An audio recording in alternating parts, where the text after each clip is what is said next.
La vie est une succession d'étapes. Et ce n'est pas dans les règles de passer d'une étape à une autre lorsqu'on n'a pas encore fini avec celle dans laquelle on est déjà. C'est possible, mais ça rattrape.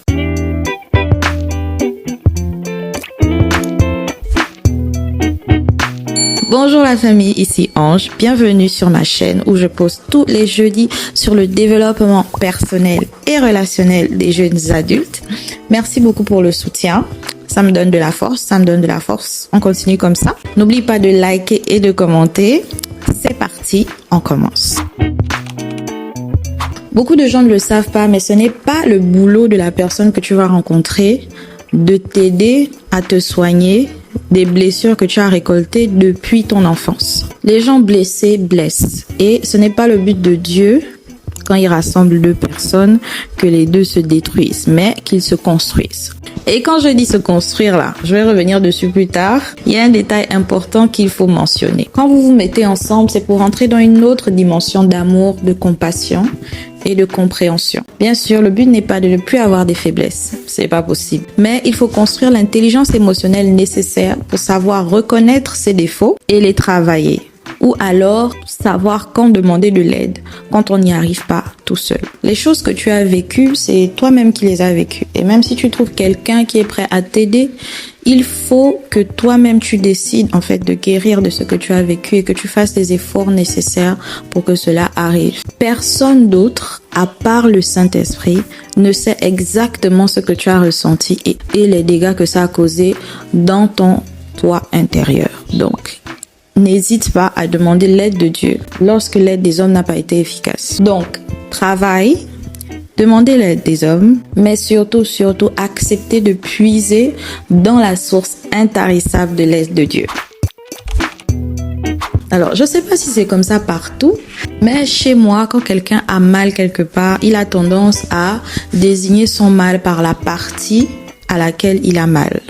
Par exemple, tu vas souvent entendre j'ai les nerfs ou j'ai l'estomac. Voilà.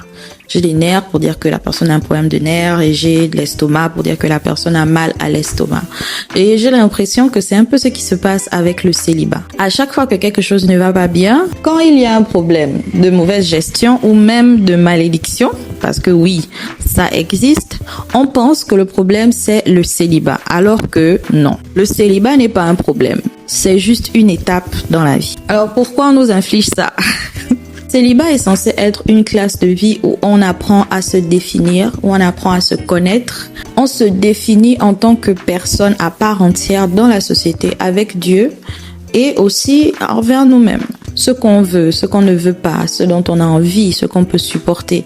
Comment est-ce qu'on voit notre vie? Quel genre de personne on veut être? La tragédie, c'est que tout le temps qu'on est censé passer à se connaître et à savoir ce qu'on veut, on essaye de devenir des gens pour des personnes qui ne sont peut-être pas pour nous, où on le passe à rêver de la prochaine étape, en fait. Dans le célibat, on est censé faire connaissance avec soi-même, hors des hormones de l'adolescence, hors de l'influence des parents, des amis, apprendre à se discipliner pour devenir la personne qu'on a choisi d'être. C'est pas aussi facile. On peut décider d'être quelqu'un, mais on ne sait pas à quel point il va falloir travailler et à quel point il va falloir se discipliner pour arriver à devenir la personne qu'on veut. Moi, je pense que la dernière étape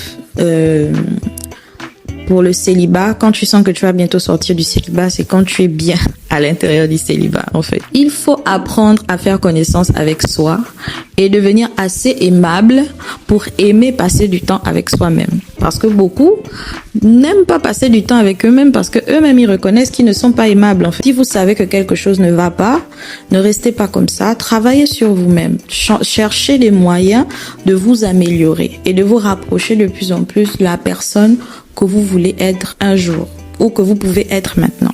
Il faut que vous arriviez à un point où vous êtes confortable avec vous-même, mais pas trop à l'aise au point de refuser les risques nécessaires pour passer à la prochaine étape de votre vie. Parlons des fiançailles. Je disais au début que Dieu met deux personnes ensemble pour que ces personnes se construisent. Et la construction commence effectivement pendant les fiançailles, pendant que deux personnes s'engagent à se marier. Alors, qu'est-ce qui doit se passer pendant les fiançailles. Et qu'est-ce que je veux dire par la construction commence pendant les fiançailles? Quand deux personnes se construisent, ça ne veut pas dire que l'homme construit la femme et la femme construit l'homme. Non. Et ce que je dis toujours, pour ceux qui parlent souvent avec moi, c'est que lorsque deux personnes se mettent ensemble, surtout avant le mariage, la femme travaille sur la femme et l'homme travaille sur l'homme. Ça veut dire que quand tu rentres dans la relation, c'est avec l'intention de travailler sur toi-même, pas avec l'intention de travailler sur l'autre. Parce que tous les conflits commencent là. C'est toi qui décides de devenir meilleur, pas quelqu'un d'autre. Vous vous observez et vous regardez quel genre de personne vous avez en face de vous. Comme j'ai dit, c'est pas à vous de changer la personne et ce n'est pas à vous de dire à la personne ce que la personne doit faire. Mais par contre, vous observez et vous voyez si vous pouvez vous adapter. Parce que la réalité de l'union et de la fusion que le mariage demande, que le mariage demande, pas que le demande mariage. Vous devez voir si vous pensez que la personne en vaut la peine ou non. Ce n'est pas censé être facile, mais ce n'est pas censé être aussi une torture. Et la troisième et dernière chose qu'il faut comprendre des fiançailles, c'est que c'est pendant cette période-là qu'on apprend à ne plus vivre seulement pour soi-même.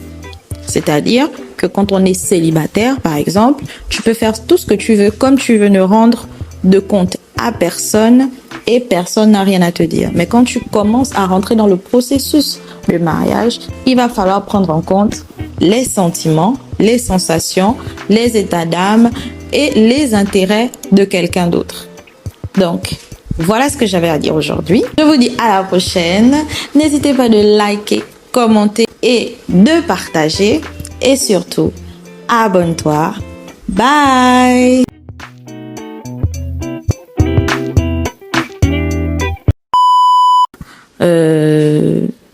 Oui, on chuchote. Moi, je vous dis que je vous mets dans ma vidéo et les gens vont mettre dans les commentaires si c'est normal que les gens parlent quand je fais la vidéo. Regardez, Huguette, vous allez rester dans la vidéo là, je ne coupe pas ça.